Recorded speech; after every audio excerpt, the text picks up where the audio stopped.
Hello and welcome back to this new video in my Python and Pandas tutorial series. In the last video we looked at kind of part 2 of the textbook at pandas.pythonhumanities.com. And in that textbook, and here it is right here, we kind of went through all the different basics of Pandas. How to kind of get your data into Pandas and how to start kind of rudimentarily working with it, such as grabbing a specific column or a specific row of data. In this video, we're going to be focused on part 3, which is finding data in a data frame. So kind of going through and figuring out how to grab column names, how to kind of get a quick sense of the data set, how to grab a specific range of rows, how to get a quick quantitative understanding of the data set, how to find specific information in a data set, and how to use OR in a data frame query. We're going to kind of cover all that in this video. So let's go ahead and jump right in, and I'm going to be following along with the textbook throughout this video, which will be embedded at the top of the page after it's uploaded to YouTube. In this dataset, or in this video series, we're going to be working a lot with this one dataset, and I chose it because A, it's a fairly famous dataset, B, it's a fairly reliable one, C, it has a whole bunch of different kinds of data, from numerical data to passenger ID data to name data, gender data, etc. So it allows for you to phrase a lot of complex questions in Pandas. And so I think it's a good data set to work with. I also chose it because I'm a historian and it's a historical data set. It is known as the Titanic data set. So to get a sense of that kind of moving forward, let's jump right in and take a look at it. We're going to import pandas as PD, as we always do. Now, instead of loading in a data set from a dictionary, as we did in the last video, we are instead going to be working with this data set from a CSV file. This is a real-world example of how you'd have to do this. So we're going to say df is equal to pd.read CSV, and I've already put the CSV file in the repo, and I've got a citation to where I got it from on GitHub. It comes from Kaggle, which is a famous machine learning dataset cultivator, but also they use these datasets for machine learning tests. So they have competitions where people try to use these data sets to outperform other people, other researchers on them to achieve some kind of machine learning task. We're going to use it though just for basic data analysis. And it's embedded in the repo under data/titanic.csv. And we're going to go ahead and read that in. Now, we know we can take a quick look at it and just type in df. Now, for this video series, I'm really zoomed in quite closely. And this is good for you, the viewer, but it's not so good for me, the investigator of what I'm looking at. And this is a real-world example of a real data set that's going to have a lot of columns. Now, if I want to get a sense of what the data looks like on a zoomed-in screen, I can scroll all the way over like this, and I can kind of see the other ones there. But if I wanted to get a sense of all the different columns that might be in this data set, so get a quick sense of what kinds of data might be in there, I can do something really easy. I can call for the data frame and grab all the columns. Now the way I can do that is by typing in df.columns. And I execute that cell, and I get this output. This tells me a bunch of different things from the different columns that are available, including the D type that it is. In this case, it's a column, so it's an object. But we get a sense of that this dataset has a passenger ID. It has survived, which is a Boolean. It's going to be either 0 or 1, true or false. So 0 being false, indicating the passenger passed away, and 1 being true, in which case the passenger survived. So this is a data set, now I already know, about passengers on the Titanic. It's got also each passenger's P class, which is going to be the passenger class. It's going to range from 1, so first class, second class, which will be 2, and third class, which will be 3. It has the passenger name. It has the passenger sex, which is going to be male or female. It will be binary in this data set. That's the way it is. It also has the age, which we can see right here, in this case 32. We're going to see some problems with the way the age is presented here as a floating number, and some ways to kind of work with that. It's a floating number because individuals are recorded as 22 and a half. It'll record them as, for infants, being 0.5, 0.8. So it's a fairly specific age, and that's why it's a floating number, a decimal point.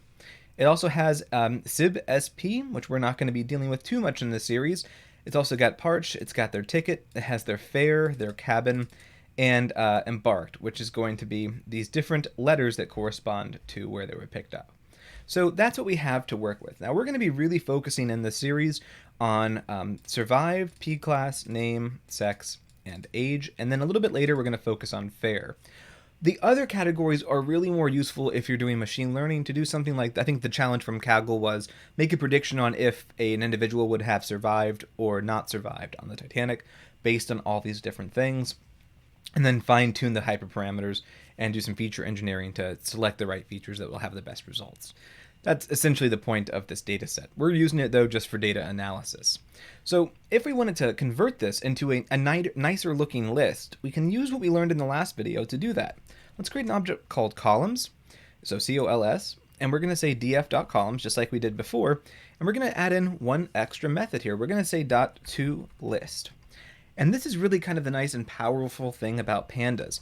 You can go ahead and you can stack a whole bunch of functions and methods to achieve really high-end results. And I encourage you to get familiar with this because this is one of the main ways that you're going to be using Pandas, is kind of stacking these series of permutations on the data to get some kind of queried result. And we're going to talk about that throughout the next really 9 notebooks and videos. So we've got here a list of all the different columns now printed off as a proper list, as opposed to this kind of indexed volume object up here. If we go down, we can also try to get a quick sense of our data by using another function, the head function in Pandas. So we can say df.head. And df is always going to correspond to your data frame, right? It's going to be the object that you're calling. If you had multiple data frames, it would be a different name here for that data frame. And what df head does, if you look down, it grabs just the top 5, because it was 0 to 4, the top 5 rows and kind of displays them. This is really useful if you need to get a quick sense of your data set, but you don't need to display all of the different rows. You can also do df.head, and you can pass in an argument. This argument will be an integer, and let's say we want it to do 20. This would now display the top 20 rows, so all the way down to row 19, 0 to 19. So that's why you can kind of get a quick sense of your data set using df.head. Let's say you want it to grab a very specific range of rows. So you're not interested in just grabbing the top 20. You want to see maybe the rows between 13 and 5, or 13 and 15, or maybe rows 5 to 20. You can use the illoc that we met in the last video. Instead of saying a specific row, so we saw before you could do, for example, diff DataFrame illoc 1 and grab row 1. You can also pass it in, like you could a normal list, we could say df.illoc 5:20, and would grab rows 5 to 20. So that's how you can actually use illoc to grab multiple rows within a select range. It's going to be very important for certain problems, certain questions. Another thing that you can do is you can get a quick quantitative understanding of your data set. So you can type in df.describe and pass that. And what you have is for each of your columns that are numerical, you have a selection of kind of basic mathematical quantitative analyses done on them for you. So you've got the count. So in this case, 891. So there's 891 passengers. You have the mean. So that kind of all averaged out. You've got the standard deviation, min, 25%, 50%, 75%, and max. This is really going to be more useful for not just random things like passenger ID or maybe survived, but it's going to be really useful for things like fare. So you can find the mean fare of all passengers on the actual on the ship. So that's kind of how df.describe works. As a digital humanist, I use df.describe kind of rarely because I don't really work a lot with quantitative data that I need to understand as averages or things like that. And I don't oftentimes use this, but it's important to be familiar with it so you know that it's there. What I want to move to now is how to find specific information in a data set with df.loc. So we've seen df.iloc. What we can also do is use df.loc. So if we wanted to find a specific information, so let's say we wanted to pose a question. So we want to query something about our data set. Let's say I want to understand and just get a list of all the different passengers whose sex in the sex column corresponds to female. I can pose that question and Pandas language. So I can say df.lock. So I'm going to grab every location who, so if the row, the df the df sex is equal to female. So what this means in Pandas is that I'm going to look across the entire data frame, and any instance where the df lock, so the column of sex, is equal to female, I want that to be returned.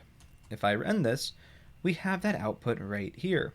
Notice that every single individual in the sex column here is coming out as female. If we keep on going down, we see that our indices jump. So it goes from 3 to 8. So we've got 1, 2, 3. Then it goes to 8, and it keeps on going down. And we have these ... right here. This indicates that the data was too long to display in the notebook, so it's just going to concatenate or cut everything off and then jump to the end. Now there's ways to get around this by setting the max row display count. We're going to address that in a future video, but for right now just understand that we've gotten our result. And we have a bit of information down here. Ignore the 12 columns because those are going to remain the same. But what it tells us is there are 314 rows. So we've returned 314 instances where a passenger's sex corresponded to female. That's pretty good. You've gotten that result right away, and this means that we can take that information and store it as a separate data frame and then store that as a separate CSV file if we wish. Let's try to do something more complex. This is great, but let's say I don't just want every instance of passengers who are female. I also want to grab all instances of passengers who are female and were in first class. So we can do df.lock, the same thing we did last time, and we can do another set of arguments. So in this case, we've got 2 arguments. And it's important to remember your order of operations here. Your first argument is going to be in parentheses. So we're going to stick with the exact same thing we did before. So in this case, is equal to female. Now, outside of that parenthesis, we are going to have another argument right here. And between them, we are going to use the ampersand, the and symbol, which is, if you're on an American keyboard, it's going to be Shift 7. So we have the ampersand. Now we have and this other argument. In this case, we're going to say df, and again, we're going to say that, kind of do the same structure, but we're going to say, we want to also say, and this result needs to also match in the p class column, that needs to be equal to 1. We're going to use an integer here, not a quote, because it's an integer in the column. So what we can do now is execute that cell, and we've got a problem. What have I done wrong? Here we are. I forgot my end of my bracket right there. And it's right there. There we go. Now everything should work just fine. We go ahead and we do this, and you're actually able to see the result, which is every instance of not just a female passenger, but their P class, so their passenger class, is first. So they're all in first class. And notice now that it has skipped from 1 to 3. So we've dropped off of 8, and we've dropped off of 2. We scroll down, we can see that now we have 94 rows. So we can do other things later on to calculate this, such as using value counts, but for right now, don't worry about that. This is just a way to quickly kind of get the data that you want to look at. So what have we done here? Well, we've structured a very robust question. We've structured the question was essentially who in this data set was a female, and also who of those females were in first class. And that's how we translated that question, which is, in my tongue, English, into something that can be understood by Pandas, like so. Let's go ahead and copy and paste this. We're going to try to make an even more sophisticated question. So we've got these 2 conditions. These 2 conditions need to be true. What if we wanted to also know, of those first-class passengers that were women, how many of them survived? Who, or at least 2 of them survived? We can structure another and here, and we can put in parentheses df, and then here we're going to say survived, which is the survived column. We're going to say survived is equal to, in this case, let's just see which of them unfortunately passed away. So 0. And now we notice that all these individuals have 0 in the survived column. And we can see that the answer is 3, and we can see specifically who they were. This is very useful. Now, what if we wanted to change our question up a little bit? What if we didn't want to just know which individuals were first class, what if we wanted to know anyone who wasn't first class? Or so anyone who had a P class that was greater than 1. Well, let's take our same question that we posed. So we've got, in this case, the female argument right here, and we've also got this right here. Instead of using equal to, we can use greater than 1, or you could say not equal to 1. And you can actually see the output there. So now we have a list. So this is 220 instances of female passengers who were not in first class, so either in second or third class. So that's a way that you can actually use greater than, just like you did before, and we can structure this a little further. Let's go ahead and copy and paste this down here, and we can get a sense of how many of them actually survived on the Titanic, or who were unfortunate enough not to. So let's go ahead and now say, again, DF survived, and we're going to say equal to 0, so who do not survive. And we have another object problem. Looks like I forgot to put my and symbol right here, and now it works just fine, and we're able to get that output right there, so 78. Why is this useful? Well, it means that I can start to ask some fundamental questions, right? So if we know that we have 220 individuals who are not in first class, and we know that of that 220 individuals, 78 did not survive, we can actually do some very quick calculations. We can say x is equal to, and we can say, for example, let's say 278 divided by 220, and we can print off x. In this case, we know that the survival rate for women who were in first class, or for in any class other than first class, was about 35%. We can do the same thing with women in first class. We can say y is equal to, let's say 3 divided by 94, which was the instance that we had up above, which was where we know that 3 individuals did not survive from first class who were women out of 94. And we can print off y, and we see that the death rate for women who were in first class was about 3%. So that's a huge difference of about 33%, which means if we're phrasing a question of the survival rate for women who were in first class versus those who were not, you could actually get that raw data from just these few basic query commands in Pandas. Let's go ahead now and think about a different question. So what we've kind of looked at this entire time, at least up until this point, is kind of the question of using and. So instances like this, where we had an instance where a passenger was both female and greater than, in a class greater than first, and we were able to get all of those results. What if we were interested in learning not just instances where someone was in a P class 1, but maybe we wanted to say something like, we want to grab all passengers who were either in P class 1 or P class 2. So not an and question, rather an or question. We can do that. Let's say we want to say all passengers who were either in P class that is equal to,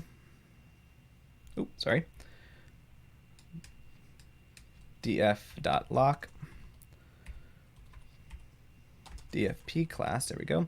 So we want to see all passengers who were in P class 1, and we're going to have 2 arguments here, so we're going to wrap these in parentheses. So we want to see all instances of people who were either in P class 1.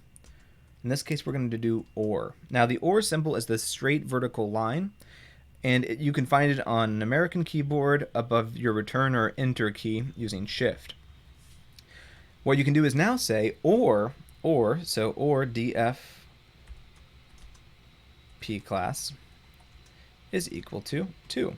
So we're going to grab all individuals who are either first or second class.